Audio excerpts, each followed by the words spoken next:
여러분 안녕하십니까? 광주 MBC 뉴스데스크입니다. 헬기에서 쏟아진 245발의 총탄 흔적. 전일 빌딩에 새겨진 광주의 아픔이자 역사입니다. 이 전일 빌딩이 40년 만에 시민 문화 공간으로 탈바꿈했습니다. 총탄 흔적 숫자에 따라 전일 빌딩 245라는 새 이름도 얻었습니다. 우종훈 기자입니다. 전시관 한쪽에 설치된 기둥 곳곳에 총탄 자국이 선명합니다. 1980년 5월 21일 계엄군의 헬기 사격 흔적입니다. 빌딩 곳곳에서 발견된 총탄 자국은 245개. 계엄군의 집단 발포와 시민들의 저항을 지켜봤던 전일빌딩은 전일빌딩 245라는 새로운 이름으로 공개됐습니다. 리모델링을 시작한 지 4년 4개월 만입니다. 역사가 깊은 공간이 5.18 살주로 지정되고 복합 문화 공간으로 재탄생하게 되어 광주 시민으로서 지하 1층부터 4층까지는 남도 관광센터 등 시민 공간으로, 5층부터 7층은 문화 창작 공간으로, 9층부터 10층은 5.18 기념 공간으로 탈바꿈했습니다. 정말 지우려고 애썼던 그런 분들을 생각하면 좀 울분이 나지만 그래도 뭔가 이렇게 의식을 갖고 이런 걸 하나도 없애지 않고 흔적을 남겨주셔서 감사하고요. 1968년 준공 이후 광주 도심의 상징 공간이었던 전일빌딩은 하마터면 철거될 뻔했습니다. 광주시가 아시아 문화전당 주차장으로 쓰려고 지난 2011년 전일빌딩을 매입했지만 부지가 좁아서 무산됐고, 이후 건물 정밀 안전진단에서 긴급 보수가 필요한 D등급을 받아 건물 철거 여부를 논의했습니다. 이때 마침 극적으로 10층에서 헬기 총탄 흔적이 발견되면서 보강 공사를 거쳐 리모델링을 하기로 결정됐습니다. 헬기 총탄 흔적을 여기서 이 10층 이 자리에서 고스란히 간직하고 있고요. 앞에 금남로에서 일어났던 민주화 항쟁 운동을 생생하게 목격하고 있습니다. 5.18 목격자이자 상흔을 고스란히 간직하고 있는 전일빌딩 245에는 5.18 왜곡과 진실을 살펴보고 5월 영령을 추모할 수 있는 공간도 마련돼 있습니다. MBC 뉴스 우종훈입니다.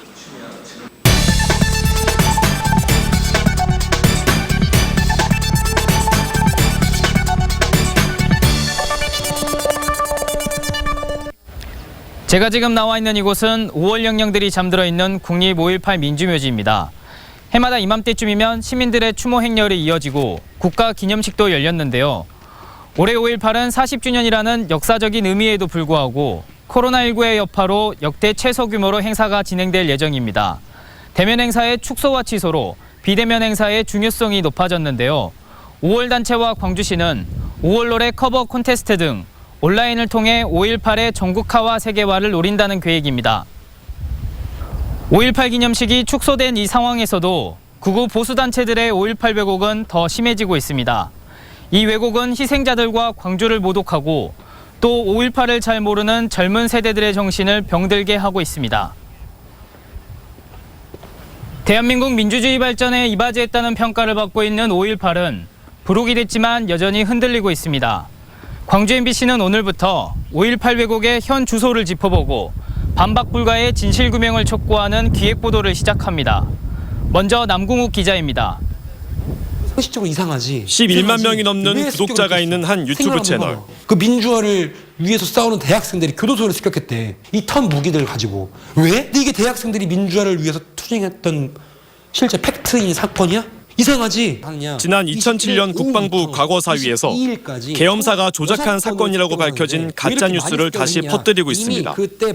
심사를 통해 5.18 유공자가 됐고 법으로 공개가 금지된 유공자 명단을 공개하라는 유튜버도 있습니다. 5.18이 정말 민주화 정신에 입각한 민주화 운동이었다면 도대체 왜 그 검증 과정의 하나인 5.18 명단을 공개하지 않는 것인 건가요? 5.18 왜곡 콘텐츠가 예전에는 지만원 씨와 일간베스트 등을 중심으로 확대 재생산됐다면 최근에는 유튜브를 중심으로 폭발적으로 늘어나고 있습니다. 5.18 기념재단과 민원연이 46개의 유튜브 채널을 조사해 200여 건의 왜곡 영상을 찾았는데 이 가운데 절반가량이 지난해 만들어졌습니다. 북한군 침투설, 간첩 사주설, 간첩 활동 이런 내용들이 좀 심각한 내용이었고요. 또는 왜곡된 정보, 조작한 것을 올리면 그것이 마치 사실인 것처럼 계속 확대 재생산하거든요. 이들은 왜 5.18 왜곡 영상을 만들어 유튜브에 올리는 것일까? 과거에는 보수 세력들이 정치적인 이유에서 5.18을 왜곡 폄훼했다면 최근에는 돈과도 관련이 있는 것으로 보입니다. 왜곡 콘텐츠를 원하는 시청자들이 영상을 시청하면 조회수가 늘어나고 이게 수익으로 이어지는 유튜브의 구조를 활용한 것인데 조회수를 높이기 위해 자극적인 행동도 서슴지 않습니다. 이렇게 5.18을 돈벌이 수단으로 삼고 있지만 정작 이를 제재할 수단은 마땅치 않습니다. 유튜브는 외국의 서버를 둔 탓에 방통위 등의 제재가 미치지 못하기 때문입니다. 법에 저촉되지 않는 교묘한 방식으로 계속해서 왜곡을 확산하고 있거든요. 근데 그런 틈을 메꿀 수 있는 방법이 현재로서는 법적인 대응할 수 있는 방법이 없어서 80년 5월의 참상은 이렇게 쉽게 확인할 수 있지만 5.18을 향한 왜곡과 폄훼는 계속되고 있습니다. 아직 아픔이 가시지 않은 5.18을 향해 오직 이익을 추구하려는 왜곡된 주장과 행동에까지 자유와 관용이 허용될 수 없음을 5월 영령과 시민들은 분명히 하고 있습니다. MBC 뉴스 남국입니다. 지난해 연말 출범한 5.18 진상규명조사위원회가 본격적인 활동에 들어갑니다. 진상조사위원회는 오늘 현판식에 이어 전원위원회를 열고 5.18 진상조사 개시를 의결했습니다. 조사위는 내일 기자 간담회를 열어 향후 조사 방향을 설명하고 본격적인 조사 활동을 시작할 예정입니다. 마트에서 빵과 과자를 훔친 혐의로 경찰 조사를 받았던 한 남성이 반년 뒤 경찰서를 다시 찾아왔습니다. 양손엔 선물이 들려 있었습니다. 어떤 사연일까요? 이다현 기자가 취재했습니다. 한 남성이 음료수를 들고 경찰서 형사과 입구로 걸어 들어옵니다. 이 남성은 36살 A씨. 지난해 10월 광주의 한 마트에서 빵과 과자를 훔친 혐의로 경찰 조사를 받았던 인물입니다. 우울증이 되게 심했던 시기였고, 그리고 이제 경제적으로도 이제 여건이 되지 않았고, 그래서 굶고 있다가 그래서 배고픔에 이제 들어가게 된 거고요. 7개월 만에 자신을 붙잡은 경찰들을 다시 찾아온 A씨. 이번엔 감사 인사를 전하기 위해서였습니다. 당시 경찰은 A씨가 몸과 마음을 치료받을 수 있도록 지원기관을 발벗고 찾아 나섰습니다. 또 A씨가 취업할 수 있도록 이력서를 쓰고 면접을 보러 가는 모든 과정을 정성껏 도왔습니다. 근데 그분들 만약에 도움이 없었다면 사실 여기 이 자리에 없었을 수도 있을 거라는 생각은 들어요. A씨는 자신의 절도 행각을 용서해줬던 마트 주인에게도 다시 찾아갔습니다. CCTV 화면으로만 봤던 절도범이 건강식품을 건네러 다시 마트를 찾자 주인은 그때 용서해주기를 잘했다며 반가워했습니다. 반갑죠. 왜 반갑냐면 대개가 이런 사건을 벌이면 그 뒤로는 찾아오질 않잖아요. 그런데 멀리서 또 찾아왔다라는 거, 그것은 굉장히 보람있죠. 열흘 동안 굶다가 빵을 훔친 사연 때문에 광주 장발장으로 불렸던 청년은 사회의 용서와 지원 속에 지금은 포스코 자회사의 직원으로 새 삶을 살고 있습니다. MBC 뉴스 이다현입니다.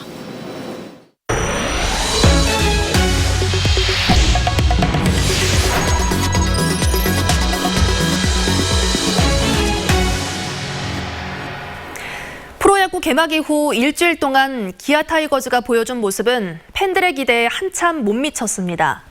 믿었던 불펜이 무너지고 팀 타선은 기복이 심했습니다. 그나마 터커가 선전하고 있고 양현종 투수도 시즌 초반 징크스를 털어낸 게 위안입니다. 보도에 이재원 기자입니다. 높은 볼을 밀어 때렸습니다. 높게 뻗어갑니다. 계속 가는 타구 탐장 쪽 밀어냈습니다. 이 타구 멀리 갑니다. 계속 갑니다. 1타점, 2타점, 3타점. 올 시즌 한층 불어난 몸으로 벌크업에 성공한 터커. 불어난 몸만큼 타력도 강해졌습니다. 지금까지 6경기에서 홈런 3방을 기록해 공동 1위로 올라섰고 타점도 11개로 단독 1위를 기록하고 있습니다. 벌크업과 장타의 증강, 이 효과가 시즌 초반 터커 나타납니다. 그렇습니다. 하지만 팀 타선은 맷 윌리엄스 감독이 바라는 꾸준함과는 거리가 멀었습니다. 어떤 경기에서는 병살타만 5개가 나왔고 컨택 땅볼이 됐습니다. 더블 플레이볼 2루 거쳐 1루까지 연결됩니다. 다른 경기에서는 장단 15안타를 몰아치기도 했습니다. 불펜도 버텨주지 못했습니다. 지난 토요일 삼성전에서는 김현중과 이준영이 각각 5점과 4점을 헌납했고 불펜 과부하를 우려해 야수 황윤호까지 마운드에 올라가는 웃지 못할 장면까지 연출됐습니다. 그나마 에이스가 등판한 경기에서 승리하면서 양현종이 시즌 초반 부진과 대구 라이온스 파크 부진이라는 두 가지 징크스를 털어낸 점이 위안이 되고 있습니다. 들어왔습니다. 루킹 스트라이크 아웃. 라이온즈 파크의 양현종, 이 수식어를 완전히 씻을 경기. 2연패 뒤 대승의 초반 승리 패턴을 보여주고 있는 기아 타이거즈. 징크스를 털어낸 에이스처럼 타격과 불펜의 꾸준함이 살아나 끈기 있는 팀으로 변하기를 팬들은 바라고 있습니다. MBC 뉴스 이대원입니다. 이태원 클럽 집단 감염으로 코로나19 확산 우려가 다시 커지는 가운데 광주와 전남 원어민 교직원과 강사 50여 명이 최근 이태원과 홍대 클럽을 다녀온 것으로 확인됐습니다. 광주시 교육청은 지난달 29일부터 이달 5일까지 이태원 일대 클럽을 다녀온 교직원은 원어민 교사 4명과 원어민 학원 강사 3명이고 모두 음성 판정을 받고 자가격리 중이라고 밝혔습니다. 전라남도 교육청은 원어민 교사 34명 등 49명이 이태원 일대 클럽을 방문해 이 가운데 20명은 음성 판정을 받았고 나머지 29명은 검사 결과를 기다리고 있다고 밝혔습니다. 자가격리 명령을 위반하고 외출한 외국인이 검찰에 송치됐습니다. 광양경찰서는 지난달 19일 베트남을 다녀온 뒤 자가격리 행정명령을 어기고 인근 병원을 방문했다가 적발된 베트남인 A씨를 오늘 검찰에 기소 의견으로 송치했습니다. 경찰은 자가격리자를 대상으로 보건소와 함께 합동 불시 점검을 하고 있다고 밝혔습니다.